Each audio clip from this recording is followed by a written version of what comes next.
Kali ini kita bakal bongkar satu skandal yang benar-benar mengguncang dunia medis sampai ke akarnya. Dan saya jamin, setelah dengar cerita ini, cara Anda ngelihat obat-obatan nggak akan pernah sama lagi. Kita lagi ngomongin skandal studi 329. Coba bayangin, apa yang terjadi kalau obat yang dikasih ke remaja ternyata dibangun di atas kebohongan?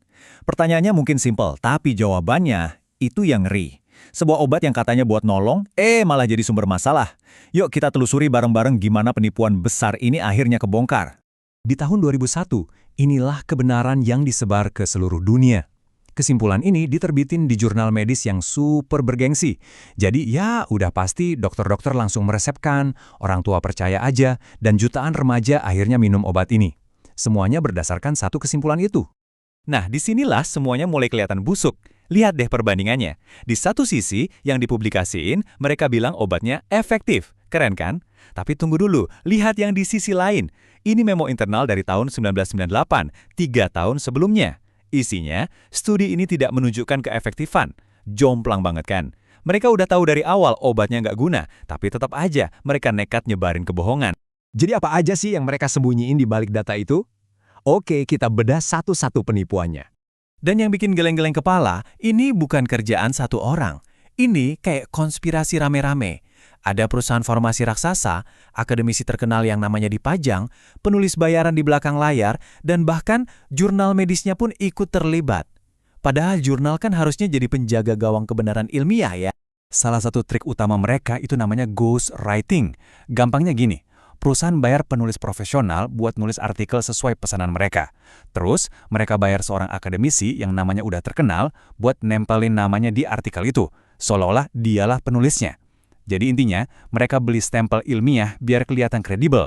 Butuh waktu bertahun-tahun sampai akhirnya, peneliti independen bisa ngintip data mentahnya. Dan pas dibuka, jeng-jeng, ternyata apa? Obat ini nggak lebih bagus dari placebo, alias pil gula. Nggak ada bedanya sama sekali secara statistik. Nol besar. Tapi masalahnya bukan cuma soal obatnya nggak efektif. Oh, ini jauh lebih parah. Obat ini ternyata berbahaya. Data yang mereka umpetin itu nunjukin kalau remaja yang minum paroksitin punya risiko hampir 3 kali lipat lebih tinggi buat nyakitin diri sendiri atau bahkan punya pikiran bunuh diri. Jadi mereka bukan cuma nutupin kegagalan, tapi mereka juga nutupin bahaya yang nyata. Pertanyaannya sekarang, kenapa mereka nekat banget ngelakuin ini semua? Jawabannya, seperti biasa. Ya karena uang. Yuk kita ikutin jejak duitnya. 55 juta dolar. Coba bayangin. Sebanyak itulah potensi keuntungan yang bisa mereka dapat cuma dalam setahun pertama kalau mereka berhasil masuk ke pasar remaja di Amerika. Dengan angka segede itu di depan mata ya, godaannya terlalu besar buat dilawatin.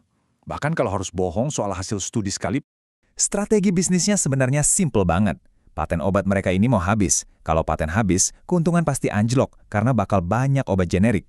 Jadi gimana caranya? Mereka harus cari pasar baru. Dan siapa yang mereka sasar? Anak-anak dan remaja. Mereka jadi target empuk berikutnya. Tapi kita harus ingat, di balik semua angka jutaan dolar dan strategi bisnis ini, ada harga yang harus dibayar oleh manusia.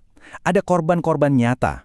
Dan dampak dari satu kebohongan ini, efeknya nggak main-main, berlangsung lebih dari 10 tahun.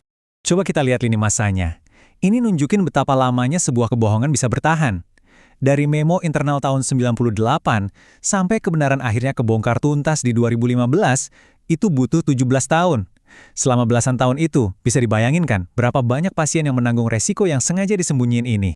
Dan kerusakannya itu nyebar kemana-mana, kayak batu dilempar ke air, pasien jelas jadi korban. Dokter-dokter juga ketipu. Mereka ngasih resep berdasarkan info palsu. Uang negara, uang kita semua, kebuang percuma buat obat yang nggak efektif dan bahaya. Dan yang paling parah, kepercayaan kita sama sains, sama dunia medis, jadi luntur.